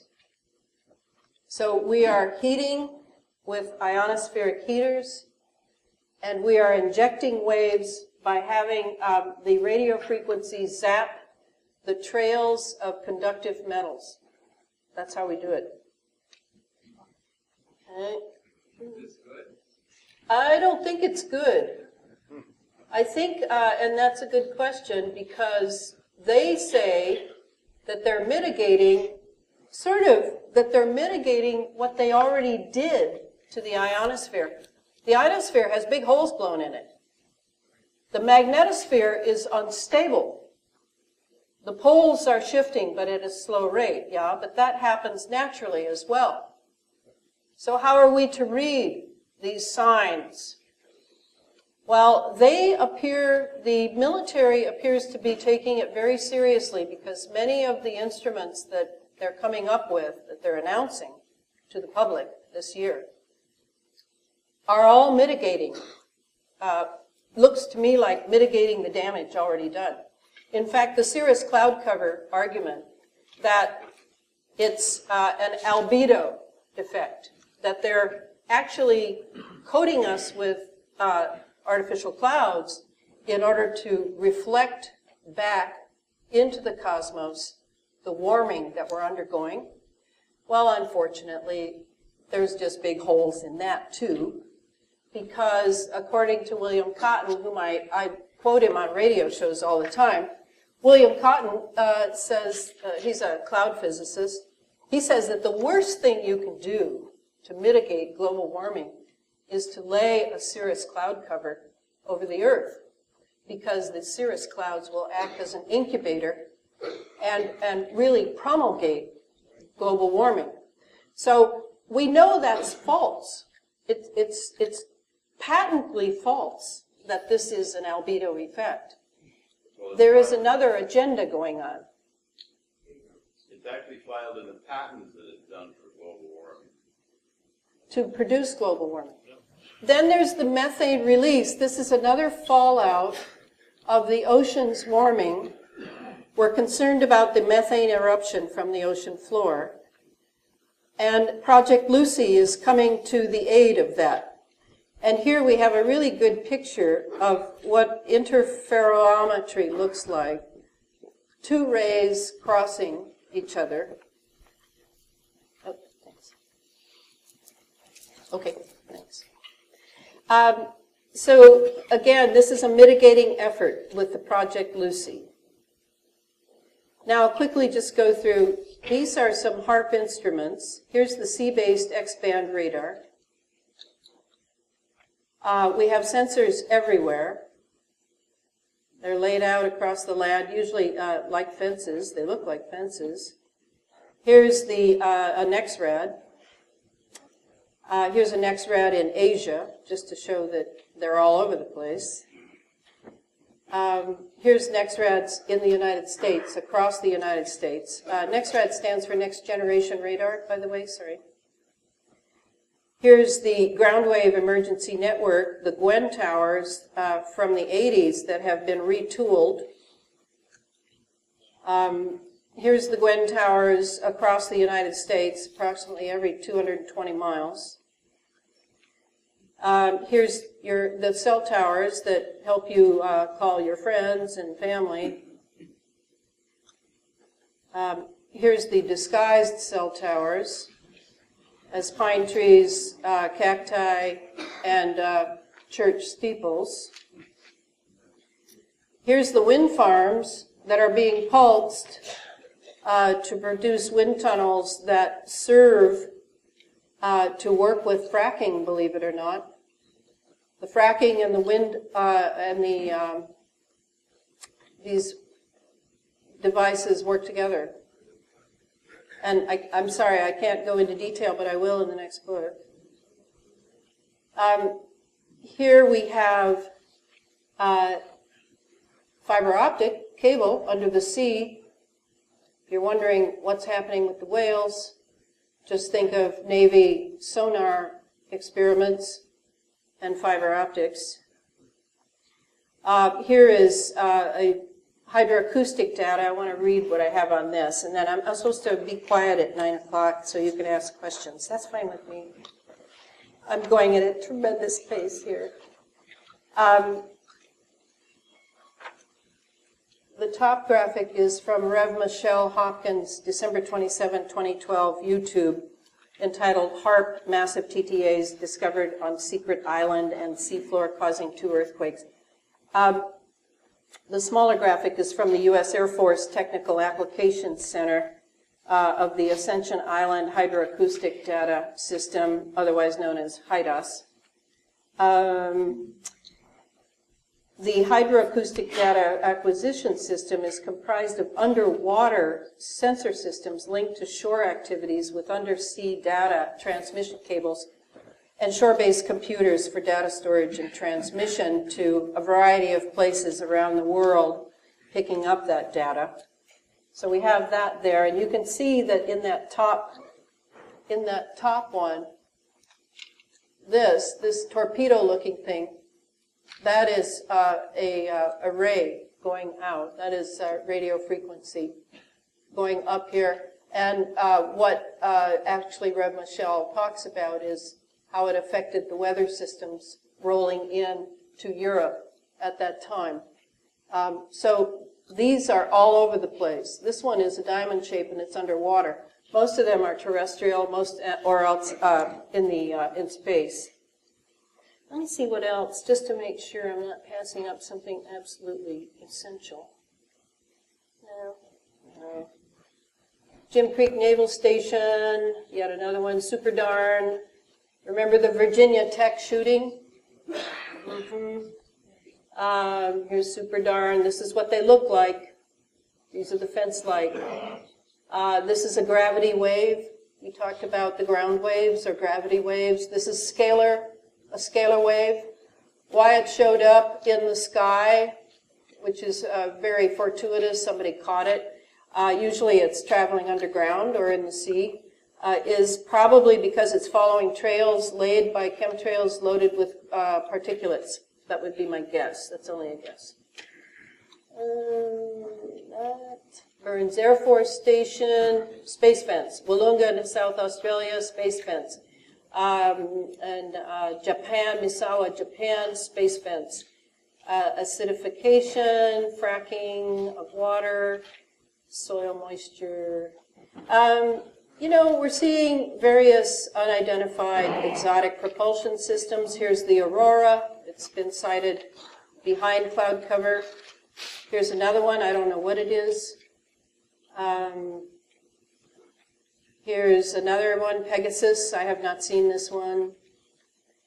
And here is an elliptical something or other docking at the ISS, the International Space Station. I have no idea what that is.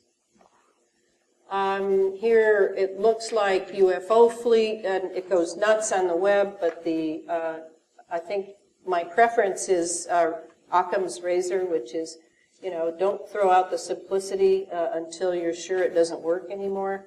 And here Christopher Fontenot, one of my advisors, says, phased array radar can create this anomaly and suspend it, just as sound levitates droplets of water. So I don't think it's UFOs.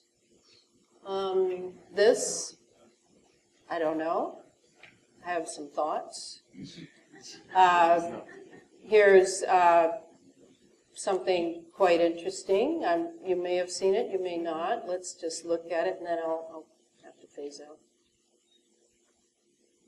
This is about the holographic capability of HAARP and probably other ionospheric heaters working together in an interferometry way. It looks like your average city skyline, but in fact, these images are just an elaborate optical illusion. The amazing mirage appeared over Huangshan City in East China at dusk on Thursday.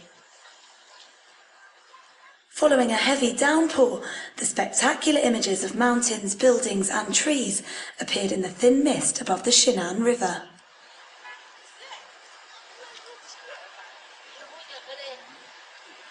The phenomenon began at about 5 p.m. local time, to the amazement of passers-by. I know, it's really good. You can find it on the net.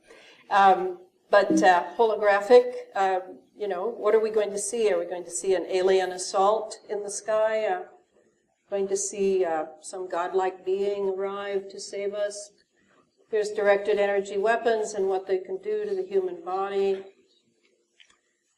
That was Joni Mitchell has Morgellons, as you know. Here's a Morgellons strands. They tend to have red, blue, and black heads, all of which indicate they have different functions. They have a sensor function, they have a microprocessor function, and they have a reproductive function.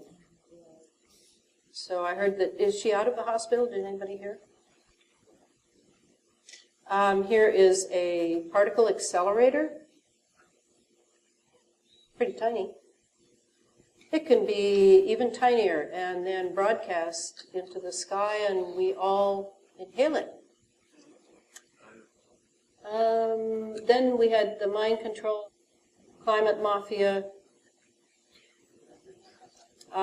space mirrors, etc. Geoengineering is responsible for. Here's what you can do to recover from my talk. On Saturday, people from around the world will be protesting geoengineering. Join your voice with those. Read the book. Don't be daunted by the footnotes.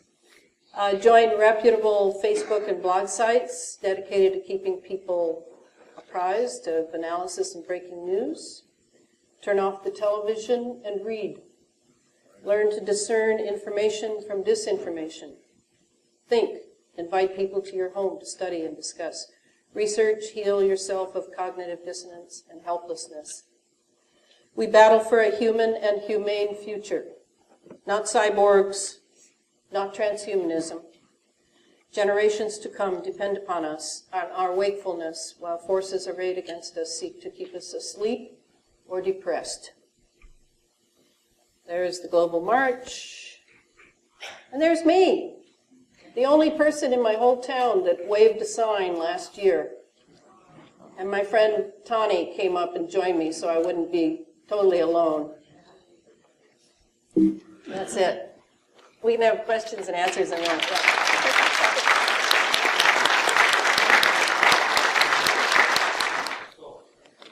Yeah,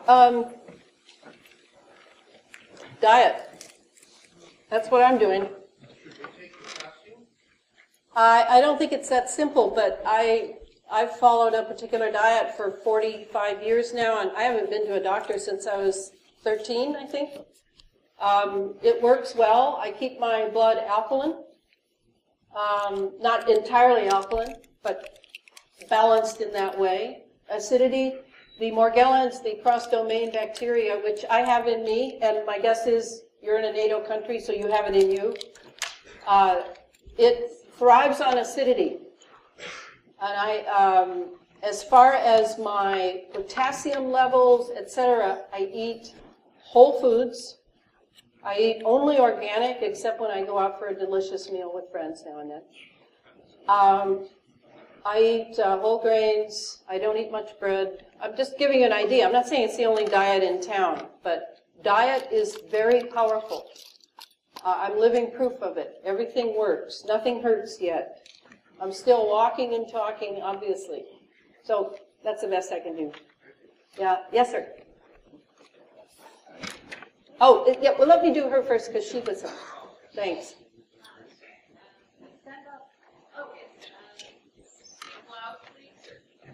So there's so many things that I'd like to ask you, but I'm going to just try to stick to one. I've only just recently come to understand that some of the modern microbial technology that's out there, and I was wondering if Oh, yes. There's a Nexus magazine. I wrote the entire article on electromagnetic targeting weapons. And there, you can see a copy of Nexus out there. I left it out for people to see. It's a good article. It covers the technology used, how it's done. And I would like to say, if you meet someone who is explaining to you how they're targeted and they hear voices or they think their neighbors are after them or any number of paranoid comments, don't write it off right away. This is real. Thousands and thousands of people are being experimented on with this technology. It is radio frequency, and sometimes they use microwaves. So it's real. What issue of Nexus? It's like 3 issues ago, but it's out there. You can check it out and see which issue it is. Nexus, it's called. It's an Australian magazine run by, I think, a man named Robert Duncan. It's not available. You can get it on the net, though. Yeah, you can get it on the net. Yeah. Yes?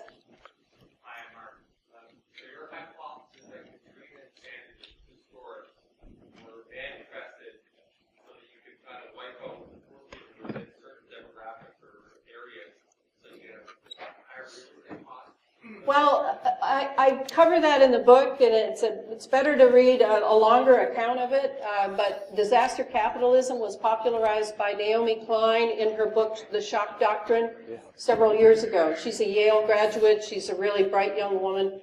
She did a great job on it because with the downfall of our economy since 2008, they are looking for new ways to make money. And disaster capitalism is a really good one. That isn't the only reason they did Katrina and Sandy, to make money. They also did it as an experimental thing. It was much more than bringing Halliburton in to make money. But it was something that I think was it impressed the leaders of the nations of the world a bit. And Fukushima is the other one, and Haiti is the other one. Those 4. I stress in the book that I try to prove to the best of my ability that these were all intentional. Yeah. First of all, on behalf, I'd like to publicly thank you for everybody here. Yeah, thank you. Spreading this. He's just thanking me. It's okay. For everybody, on behalf of everybody. But of course, I saw something recently that said that they were using the waste from coal factories or coal production. Coal dust. To manufacture this, is that? Well, I know what you're referring to. It's put out by someone who will not give his name, called the Harper Report, and he's claiming that coal dust is being used in the dark, particularly the dark trails that you see. And that is a question that is on the table, along with a question of how the delivery system is working. Is it only additives now to JP8 fuel, or are there separate nozzles and the system that are distributing chemtrails as well? This is something that several activists and I are still going after. And I know what I think, but I need to sit down with it. I've been working on this presentation, so I haven't I haven't been able to do that, but I'm following it. Yes, ma'am.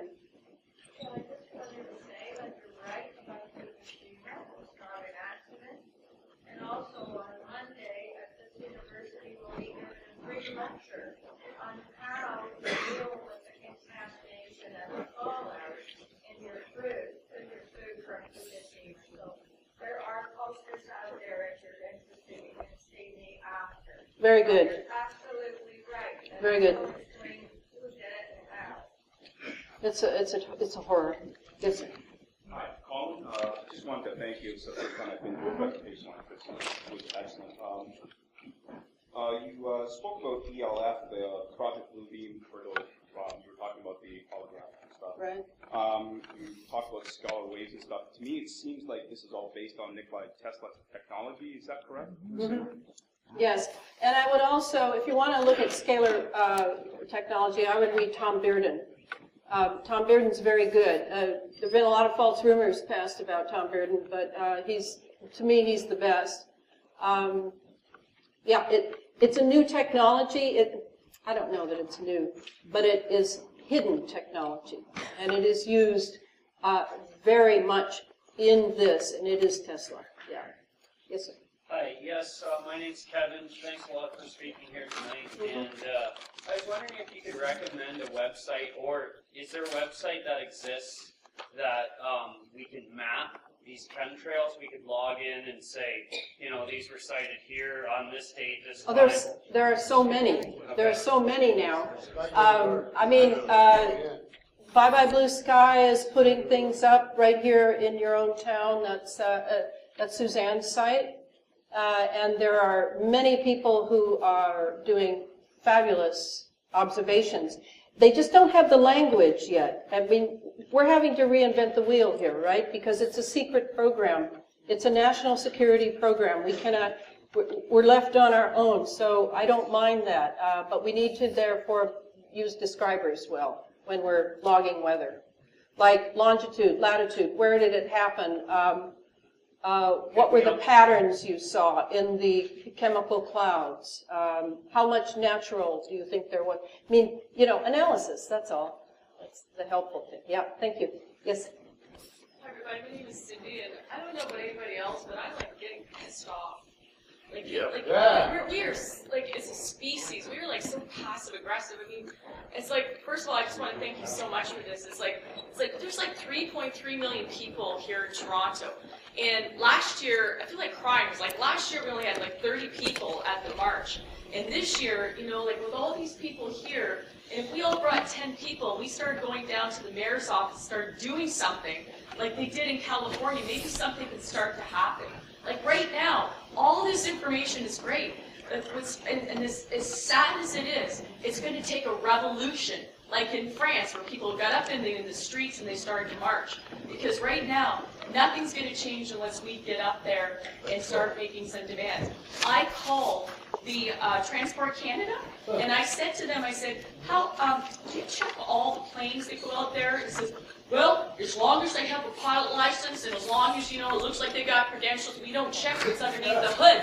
And I say to myself, that's what's spraying above my head in Thornhill, like all this like negligence. So what I'm saying is I really, from the bottom of my heart, I'm begging people here today, for the march that's coming up next week, bring 10 or 20 people and start saying to boys, and now with the new mayor, go up to him and say, what the hell are you going to do about this situation?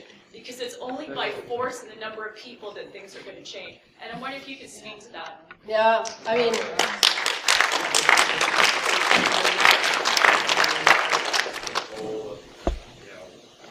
Western Hemisphere territories like Guam and Samoa and stuff like that, and Puerto Rico and all of kind of bases for. It's all involved in the space fence, all of it. And that was one of the things with Fukushima, was the Japanese people and the Prime Minister sitting at that time were ready to throw the Americans off of Okinawa. And that's when Fukushima happened. And the Prime Minister resigned a month later. Yeah, that's what happened. Okay, I've been told I can only take 2 more questions. Oh my gosh, Pressure. Now all the hands. And I'll be out there. I'll be signing books, right? Yes. And you can still ask me questions then. That'll be okay. All right. Yes? Yeah.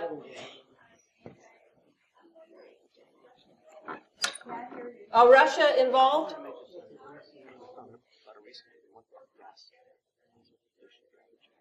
Well, yeah, I think it's more, I have pondered that because the Cold War was actually a tacit agreement between Russia and America. Without American money, Russia could never have conducted their part of the Cold War. But this is different. Now Russia and the United States, we were working together, and now, yes, Russia has this technology. Used to be ahead of the United States, it's not anymore. China has this technology. And now it's what Sylvain said that I quoted, they're all vying for this Paris conference, and who's going to have their finger on the magic button is sort of how I look at it. The Pope. Huh? The Pope's going to have his magic finger on it. The Pope. Yeah, he's going to be there. I think that's interesting. Yes? Last job. Yes, my name's Phil. I just want you to get a little bit serious about what's going on. The biggest terrorists that we have to worry about are these guys here. You got that right. They're committing war crimes every single day. Yep. And we're being complacent. In our lifetime, it's going to take a while. These guys will undergo Nuremberg-like trials. We will get them. But if we sit on our hands, nothing will happen. You got to get brave. You got to stop worrying about what people care, what they think about the water cooler. Okay? Get uncomfortable now, a little uncomfortable now, so we're not super uncomfortable later. God bless people. We can do this. I believe in you. I hope you believe in me. Very good. That's it. Very good. Thank you. Yeah, and as a supplement to what he's saying, don't be daunted by the technical. I am not a plasma physicist. I do not have a degree in physics, but I can research. I can think. I don't have my TV on. I'm busy. This is only one life that we have here to donate and dedicate to future generations who have no idea what's coming. I mean, well, anyway, I'm writing the Space Fence book. I wonder if anybody will buy it. It'll be such overwhelming news. Anyway, I can't take any more questions. He's my boss. Thank you so much. I'll be out there.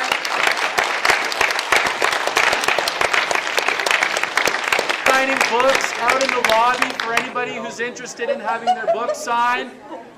Thank you. Guys, Elana's been on her feet for a couple hours. We're just going to get her to the table to sign her books, which... All right, we thought we were doing in the line. I'll be right.